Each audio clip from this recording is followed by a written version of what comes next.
নমস্কার বন্ধুরা। তো আজকে 8ই জুলাই 2026 কারেন্ট অ্যাফেয়ার্স এবং স্ট্যাটিক জিকে ডিসকাস করব। প্রথমে ডিটেল আলোচনা করব এবং তারপরে এমসিকিউ আছে। তো দেখো কি বলেছে। প্রথমে, ইন্দোনেশিয়ার সর্বোচ্চ অসামরিক সম্মান প্রধানমন্ত্রী মোদীকে প্রদান করা হলো এই ইন্দোনেশিয়ার সর্বোচ্চ অসামরিক সম্মান। টার্মগুলো মনে রাখবে, এই শুধু টার্মগুলো মনে থাকলেই কিন্তু কোশ্চেনগুলো আনসার করতে পারবে। তাহলে স্ট্র্যাটেজিকে দেখো, ইন্দোনেশিয়ার এই সম্মানের নাম বিনোতাং আদিপূর্ণা হলো। তাহলে ইন্দোনেশিয়ার যেটা অসামরিক সম্মান সেটা কিন্তু প্রধানমন্ত্রী মোদীকে প্রদান করা হয়েছে এবং এই সম্মানের নাম বিনোতাং আদিপূর্ণা। নেক্সট হলো প্রতিরক্ষা আধুনিকরণ। ডিএসি যেটা 52,000 কোটি টাকার প্রস্তাব অনুমোদন করেছে। স্ট্র্যাটেজিকে দেখো, ডিফেন্স অ্যাকুইজিশন কাউন্সিল ডিএসি যেটা ফুল ফর্ম, সেটার হলো প্রধান হলেন কেন্দ্রীয় প্রতিরক্ষা মন্ত্রী। বোঝা গেল। নেক্সট হলো ন্যাশনাল কোঅপারেটিভ ইন্স্যুরেন্স স্কিম। এই যে এটা ন্যাশনাল কোঅপারেটিভ ইন্স্যুরেন্স, সেটা একটা নতুন প্রকল্প চালু হলো এবং স্ট্র্যাটেজিকে দেখো, ভারতের সমবায় মন্ত্রক যেটা মিনিস্ট্রি অফ কর্পোরেশন 2021 সালে গঠিত হয়। তবে দেখো, ব্রিক্স যেটা উমেন্স মিনিস্টেরিয়াল মিটিং ভারত আয়োজন করেছে। তাহলে ব্রিক্স যেটা উমেন্স মিনিস্টেরিয়াল মিটিং, সেটা কে আয়োজন করেছে? ভারত। স্ট্র্যাটেজিকে দেখো, ব্রিক্স 2006 সালে গঠিত হয় আর সদস্যগুলো ভালো করে মনে রাখবে, ব্রাজিল, রাশিয়া, ভারত, চীন, দক্ষিণ আফ্রিকা। পরে আরও অ্যাড হয়েছে, কিন্তু ব্রিক্সের যেটা full form, B for Brazil, R for Russia, I for India, তারপরে C for China and South Africa. Next হলো গুজরাট হাইকোর্টের রায়। 2008-এ যে আহমেদাবাদ বিস্ফোরক মামলায় সেটা রায় বেরিয়েছে। তো হাইকোর্টের যেটা মৃত্যুদণ্ড অনুমোদনের ক্ষমতাটা কার কাছে থাকে? ফৌজদারি কার্যবিধি বা সিআরপিসি অনুযায়ী নির্ধারিত। তো স্ট্যাটিক জিকেটা অনেক সময় কারেন্টে কিছু কিছু নিউজ থাকে, সেগুলো থেকে স্ট্যাটিক জিকে কোশ্চেন আসে।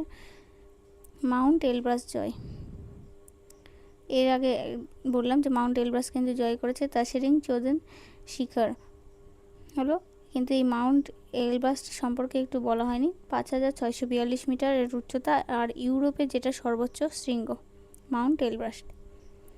তো নামটা ভালো করে মনে রাখবে, তাসেরিং চোদেন শিখর।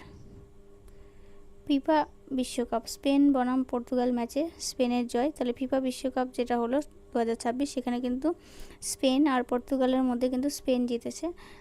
তো পর্তুগাল যেহেতু হেরে গেছে, আমরা জানি রোনাল্ডো পর্তুগালের। তো সেই ফিফার সদর দপ্তর জুরিক কোথায়? সুইজারল্যান্ডে অবস্থিত। নেক্সট হলো আইআইএম ব্যাঙ্গালোর ইন্দোনেশিয়ার নতুন ক্যাম্পাস ঘোষণা করলো। স্ট্যাটিক জিকে দেখো, ভারতের প্রথম আইআইএম 1961 সালে স্থাপিত হয়, সেটা হলো কলকাতা ও আহমেদাবাদ হলো। তাহলে ইন্দোনেশিয়া যেটা ক্যাম্পাস ঘোষণা করলো সেটা হলো IIM Bangalore. Next, power grid. জাপানি ইয়েনে 80 বিলিয়ন ইয়েন গ্রিন লোন পেল।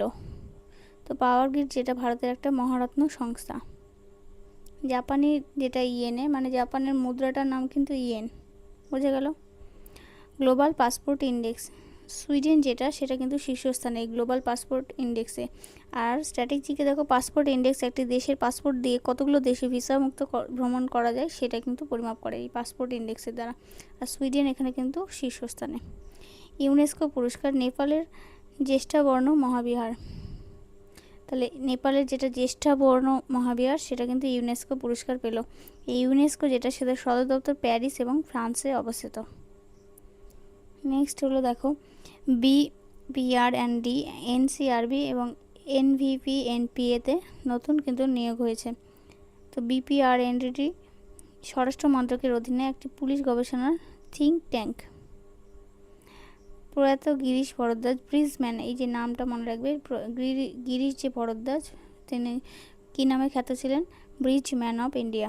কেন? কারণ তিনি গ্রামীণ ভারতে স্বল্প মূল্যের সাসপেনশন ব্রিজ তৈরির জন্য বিখ্যাত ছিল। এই স্ট্যাটিক জিকের পার্টটার জন্য এটা দেওয়া, যে ব্রিজম্যান অফ ইন্ডিয়া নামে পরিচিত হলো গিরিশ ভরদ্বাজ। আবহাওয়া থেকে মুম্বাই আর জম্মু কাশ্মীরে যেহেতু বৃষ্টি, এবার এই স্ট্যাটিক জিকেটা জানো যে 1875 সালে প্রতিষ্ঠিত হয় আইএমডি, এবং আইএমডি কিন্তু ভারতের আবহাওয়া দপ্তর।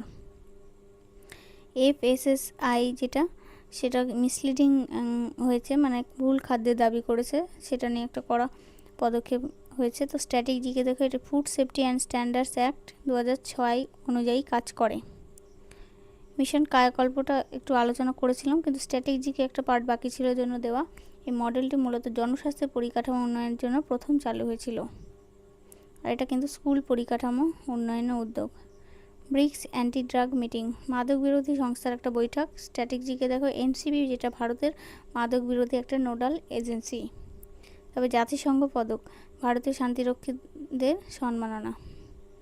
তো এই জাতিসংঘ শান্তিরক্ষা মিশনে ভারত বিশ্বের অন্যতম বৃহত্তম সৈন্য প্রদানকারী দেশ।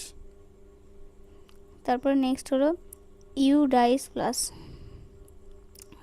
এখানে কিন্তু স্কুলে যেটা ভর্তির হার সেটা বৃদ্ধি পেয়েছে। ভারতের স্কুল ব্যবস্থাপনার অন্যতম একটা তথ্য ভাণ্ডার এই ইউডাইস প্লাসটা। ইথানল ব্লেন্ডিং, পেট্রোলে ইথানল মিশ্রণের লক্ষ্যমাত্রা নিয়ে পর্যালোচনা। তো ইথানলটা হলো এখানে পেট্রোলের কত পরিমাণ যেটা মিশ্রণ করা হচ্ছে সেটা নিয়ে একটা আলোচনা হচ্ছে। অশোধিত তেলের আমদানি কমাতে ইথানল ব্লেন্ডিং একটি পরিবেশ বান্ধব উদ্যোগ। তো এইটাকে এখন কিন্তু ব্যবহার করা হচ্ছে পেট্রোলে। বুঝে গেল?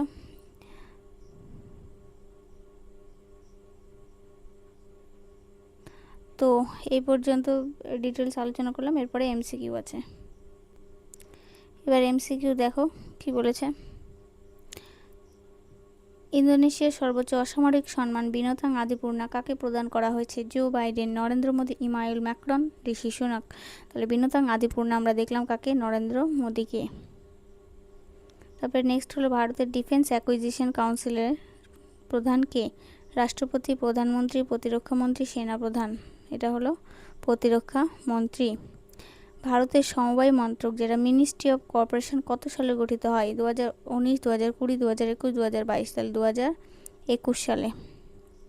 ব্রিক্স সংস্থাটি কত সালে প্রতিষ্ঠিত হয়? ব্রিক্স হলো 2006 সালে।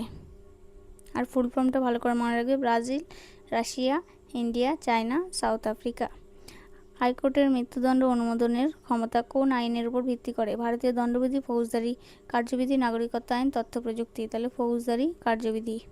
মাউন্ট এলব্রাস কোন মহাদেশের সর্বোচ্চ শৃঙ্গ? এশিয়া, আফ্রিকা, ইউরোপ, দক্ষিণ আমেরিকা। আমরা দেখি ইউরোপের যেটা সর্বোচ্চ শৃঙ্গ সেটা হলো মাউন্ট এলব্রাস, যেমন আমাদের মাউন্ট এভারেস্ট। ফিফার সদর দপ্তর কোথায়? Geneva, Zurich, Paris, London. সেটা হলো জুরিকে। ভারতের প্রথম আইআইএম কবে স্থাপিত হয়?